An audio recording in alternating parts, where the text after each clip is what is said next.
GDP पर ज्ञान दे रहे हैं वो लोग जिन्होंने खुद जीडीपी को गिराया है। आज से पहले क्या कभी जीडीपी नहीं गिरी?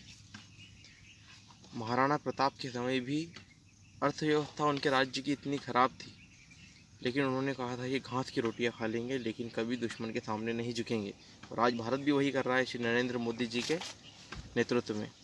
चीन को मुंहतोड़ जवाब दे रहा है, पाकिस्तान को मुंहतोड़ जवाब दे रहा है और दुनिया में कहीं झुकने का सवाल पैदा नहीं है। जीडीपी गिरी है और इस कोरोना के जो समय चल रहा है इसमें हर देश की जीडीपी गिरी है।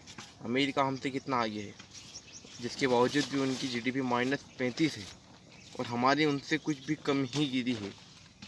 लेकिन हमारे यहाँ के जयचंदों का क्या कहना है कि जीडीपी पर कोई सवाल नहीं उठा।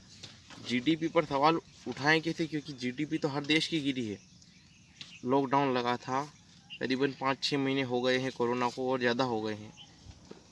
इस संदर्भ में अगर जीडीपी गिरती है तो ये तो पहले ही पता था कि जीडीपी गिरेगी हमारी।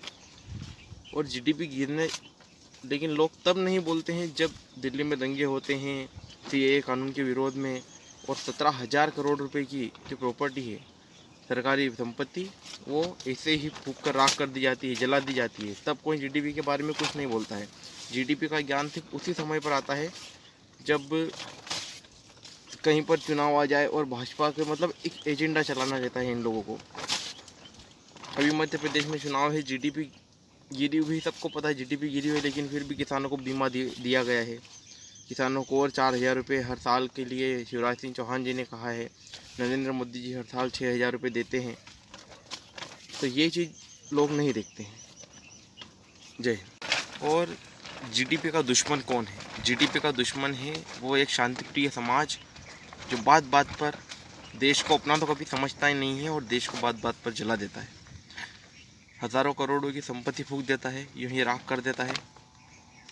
ये वही समाज है जो कभी देश का उसने सोचा ही नहीं कि देश हमारा है, क्योंकि वो जनसंख्या इतनी तेज़ी से बढ़ा रहा है कि एक आंकड़े के मुताबिक 2050 में देश की 73% जनसंख्या मुस्लिम होगी और हिंदुओं की जनसंख्या होगी 23। मुझे लगता है 23 भी नहीं होगी, क्योंकि रोज़ का जो जैसे लव जिहाद चल रहा है, जैसे रोज़ की मार काट और ये हमारे साधु संतों को और ऐसे सब जो मार रहे हैं, इस हिसाब से तो मुझे लगता है 23 या 3 भी नहीं बचेगी।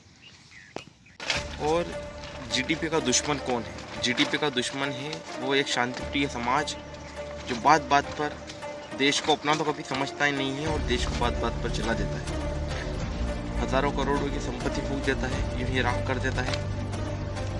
ये वही समाज है जो कभी देश का उसने सोचा ही नहीं कि देश हमारा है, क्योंकि वो जनसंख्या इतनी तेज़ी से बढ़ा रहा है कि एक आंकड़े के मुताबिक 2050 में देश की 73% जनसंख्या मुस्लिम होगी और हिंदुओं की जनसंख्या होगी 23। मुझे लगता है 23 भी नहीं होगी, क्योंकि रोज़ का जो जैसे लव जिहाद चल रहा है, जैसे रोज़ की मार काट और ये हमारे साधु संतों को और ऐसे सब जो मार रहे हैं, इस हिसाब से तो मुझे लगता है 23 या 3 भी नहीं बचेगी।